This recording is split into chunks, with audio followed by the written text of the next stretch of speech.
Warhammer 40k Darktide is constantly evolving with all sorts of new content, and today I have the pleasure to interview Darktide's design director, Victor Magnuson. Victor, would you introduce yourself? Sure. My name is Victor Magnuson.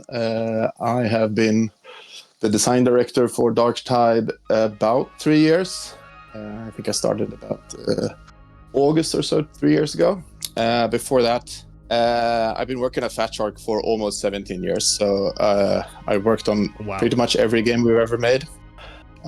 Started out as QA back in the day, working on our first game, Lead and Gold.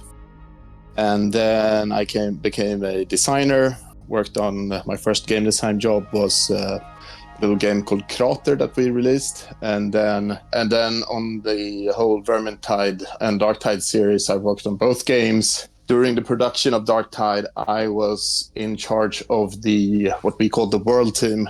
And basically we created all of the level content in the game. That was sort of my area. So I worked a lot with levels and stuff like that as well. Okay. But I am a game designer to begin with. What's your favorite part of the job in general? That's a really, really tough question. Well, you've done so much. Yeah, exactly. I guess it is just coming up with things. But also, I'm the kind of person that really likes to spin off what other people's ideas. I love coming into my worst thing is the sort of blank paper problem. I much more like sort of riffing off other people's ideas. I really like when it's very collaborative and you have talked about different ways of solving different problems and stuff like that. That's probably what I like the most with making games. That makes sense, and I think that design philosophy is very evident in Vermintide 2 and Darktide because they're so representative of things like Left 4 Dead, right? Yeah, 100%. Yeah, exactly. That's where the whole idea came from. Basically, it was very simple. We felt no one did Left 4 Dead, or no one was doing Left 4 Dead, so we wanted to do Left 4 Dead, and then we just combined it with Warhammer, basically, and that's the beginning of the idea. So that's always been the case. Yeah, combined it with the Warhammer, great melee system, and an emphasis on cooperative gameplay, and you guys did a phenomenal job. But let's dive into Darktide now. So, after launching the Arbites, why did you choose the Hive Scum as the next class for Darktide?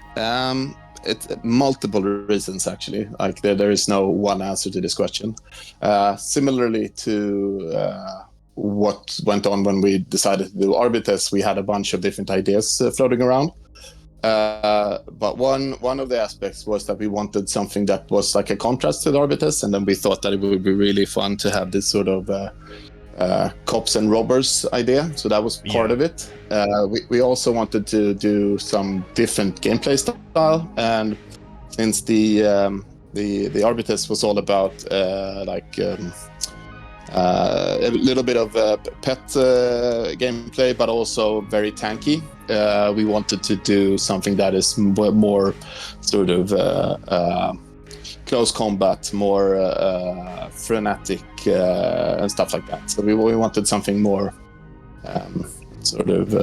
closer maybe to a Zealot than a Veteran, I could compare something like that. So somewhere in between Veteran and Zealot, actually, I think is where we're ending up. We did start out by looking at sort of the different areas that the current roster of classes filled, sort of when we tried to map it out, sort of what types of roles you could play with the different classes and the different sort of specs in the different classes, and we tried to find a niche where we felt this is an area where we could add more stuff, basically.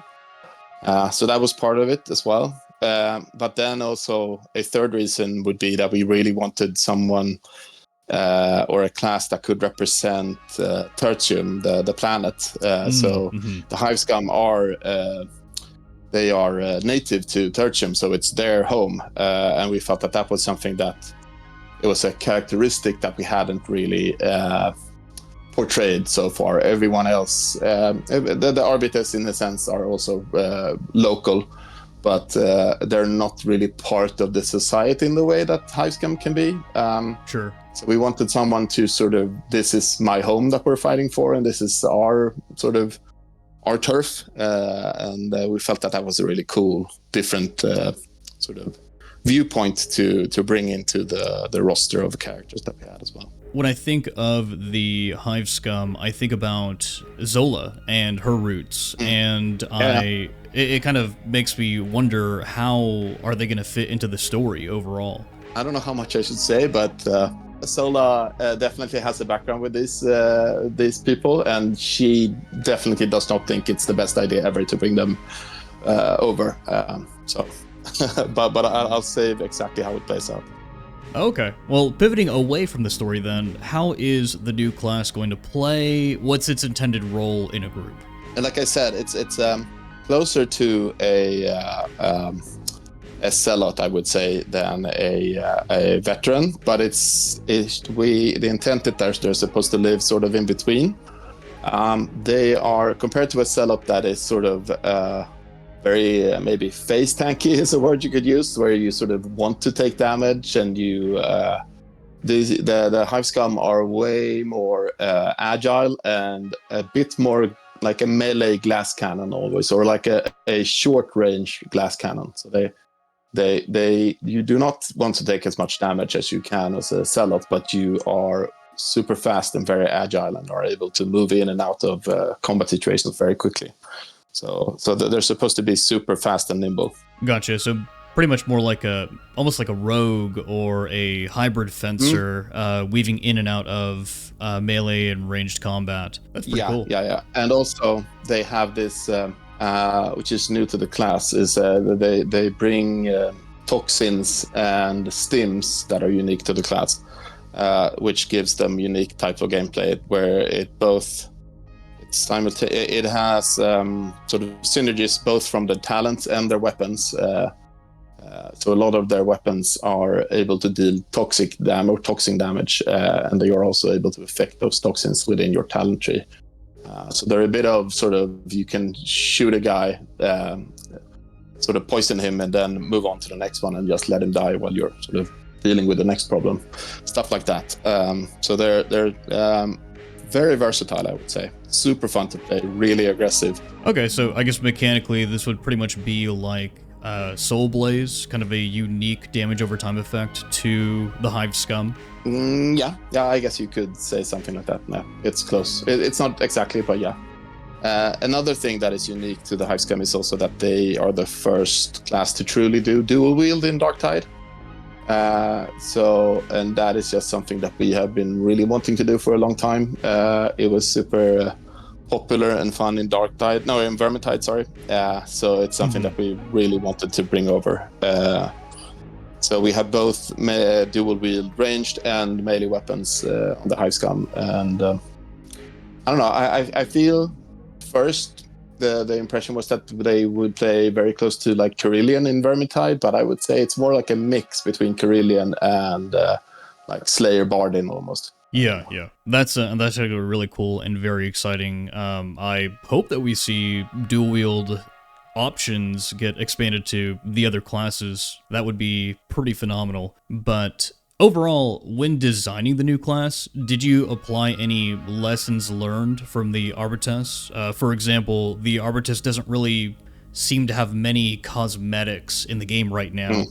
Yeah, that was something that we wanted to, I don't know, fix is the wrong word, but change. Or at least we wanted to make sure when we picked the class that we felt it had a wider spectrum of cosmetics and customization in general. So something that will also be unique for Hive Scum is that we're bringing in a lot of new sort of base customization options. So new faces, new hairstyles, new hair colors, new full body tattoo options, and also face paints, which is completely new to the class.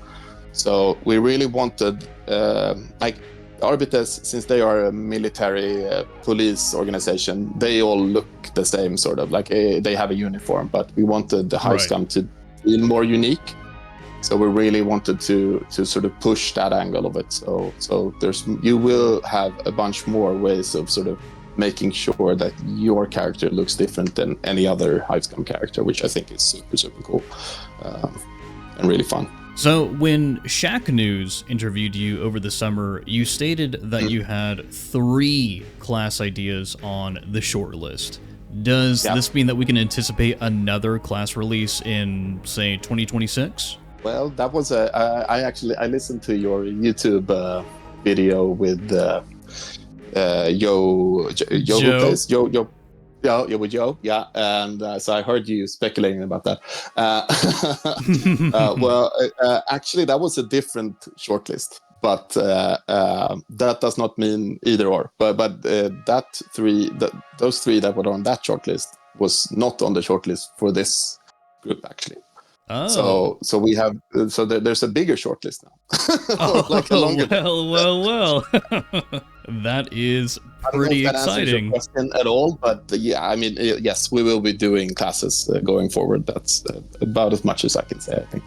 Hey, you know what? I feel like it's almost better to leave the speculation to the community. You know, let people wonder a little bit. Yeah, I don't want to. I mean, that's the thing. Like anything that we have not said yet, I can't really speak about out of multiple reasons.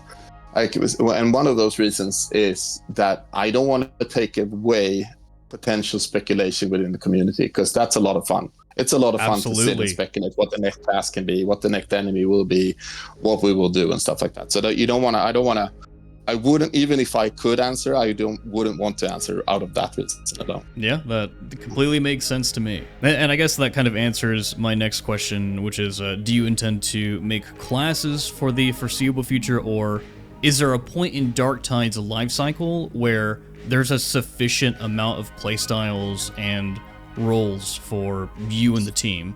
I think the answer to that is both yes and probably yes again. Like there's definitely probably a point in time when it doesn't make sense and we probably have to come up with something else. I mean, both from a gameplay perspective, but also maybe from a lore perspective, it will sort of start not making sense to bring in more classes. We're nowhere close to that point right now, I would say, but at that point, I think we would just have to come up with some other way of adding new fun content to the game. I don't know. Of course, at some point, yes, it will be starting to feel ridiculous, but I wouldn't say we're anywhere close to that point right now. Perfect. Okay. So when it comes to a lot of the general gameplay features of Darktide, the game recently introduced a dodge counter to the game, and many players in the community really enjoy the extra quality of life. Are there any plans to integrate any other popular quality of life additions or add-ons to the game? We are constantly trying to add little things like that with each update. It's always like a competition between adding a thing like that and doing some other bigger thing. So it's a matter of trying to find the right priority of what to do next. But yes, I mean, yes, definitely. We will, as we have done previously, we will continue to try to improve every aspect of the game. So definitely. And I would just say, like, if there are things like that you really would like to see, just sort of try to make us aware of it in whatever way you can. I don't know. We are constantly reading Reddit forums, Discord, watching all your YouTube videos and stuff like that, and reading the comments in the YouTube videos as well. So I don't know, but yes, of course we will continue to add small little improvements like that, because I agree that like the dodge counter was one of those systems that was in the game but wasn't clearly explained, or like the information was super vague.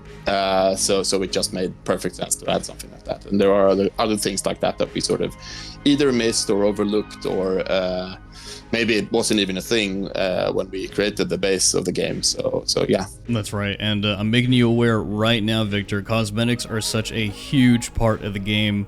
It would be awesome to have basically a third-person perspective, maybe just a hotkey like we had back in Vermintide 2, where you could just tap and hold it, and you could just see your character's cosmetics, all the things that you've earned or purchased, in an elevator or something when you're waiting for the next sequence of the level to load. That would be phenomenal. Yeah, that's not a It wouldn't break the game, right? It wouldn't break the game, right? Correct. Yeah. No, I'm super hesitant to like adding third-person mode or something like that, because it will shift focus on what we need to do. We're trying to make the best first-person melee game, sort of, but a more sort of cosmetic sort of inspect button, I think could definitely work. But I mean, yeah. I know there are mods of the third-person mod type of variety, but it's just like I feel that that's not the game we're making, and it would, even though it does look cool in some cases, it's not the game we're trying to make, so we shouldn't focus on doing that. Sort of, that's my philosophy, at least. Yeah, I completely understand the vision. Moving on, so right now it feels like the story in Darktide has hit a little bit of a lull. It feels like we're in the calm before the storm. Could players expect a climactic escalation soon, such as in the new operation? I don't know if I would call it climactic, but I do know, and I would dare to say that we will be in the near future going to places that you maybe would not have expected it to go. Really? That's very exciting. But it is. I mean, story in another thing that you can expect is that with the Arbitus update, we added the player journey, or Battle for Tertium, I guess it's called in game. Sorry, I will confuse in-game names and developer names sometimes. But the Battle for Tertium, and that gave us tools to be able to do little stories like that. So I think you can expect also more things of a similar type than that. So that's something to look forward to. Okay, so you guys are hard at work just cooking back there then, basically. I mean, we try to cook as fast and as hard as we can. But so the audience can't see us right now, Victor. That's completely fine. Just blink once if Chaos Demons are going to be added within the next year. Blink twice if Gene Stealers are going to be added within the next year.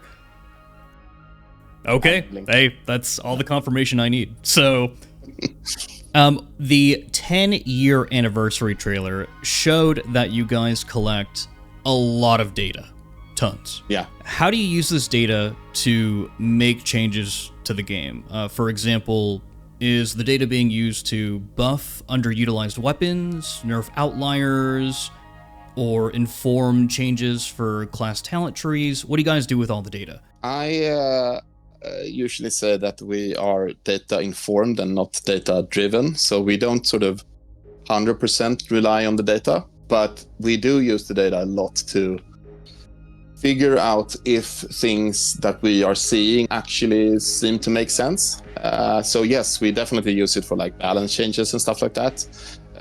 Like trying to figure out what weapons are players using, which weapons are they using effectively and stuff like that, or whatever class is being played the most, which talent build is the most played, because it is really hard to sort of so we need to sort of both listen to what the community is saying, but what's being sort of talked about, what's being said, and if both of those point towards the same direction, then it's definitely something we would look into. And then maybe sometimes maybe the data will not tell us that as well. We might do it as well because we just sort of agree.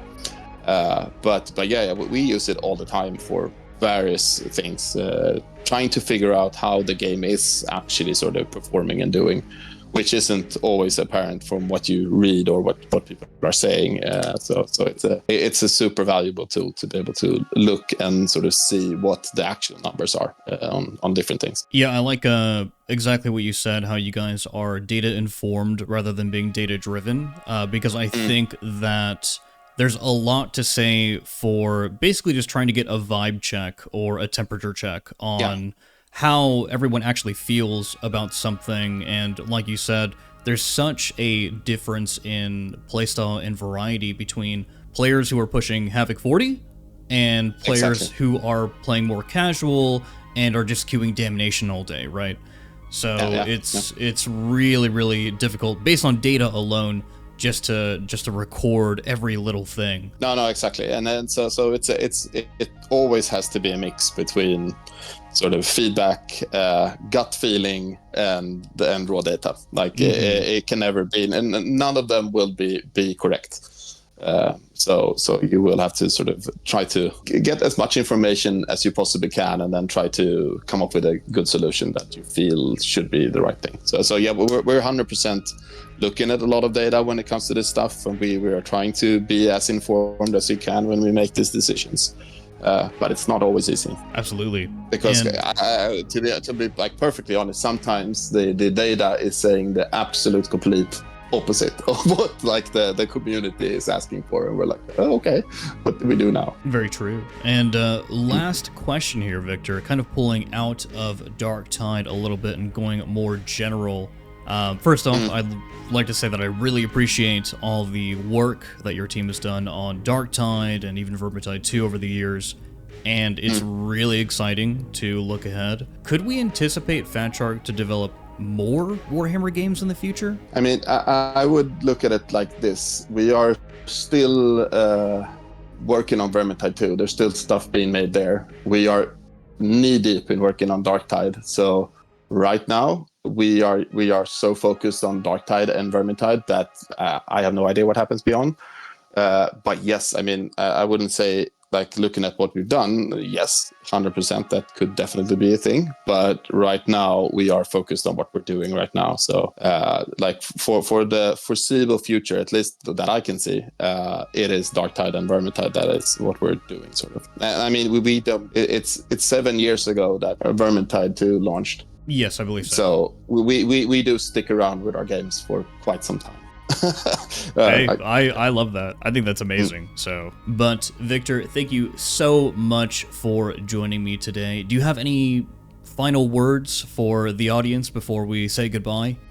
Just a massive thank you for playing the game and like being engaged within the community and engaging with people like you, and thank you, Jefficus, for like doing what you do and providing not only huge interesting and good details and information to our players, but also you're actually informing us now and then. So it's thank you so much for all the stuff you guys are doing, all of you. Hey, I just really love what I do, man. And I assume you guys too. I assume you guys do too. So yeah, of course. Anyways, guys, thank you for watching the video and tuning in to this interview. It was an extremely unique opportunity. I hope you all have a great day. The Emperor protects.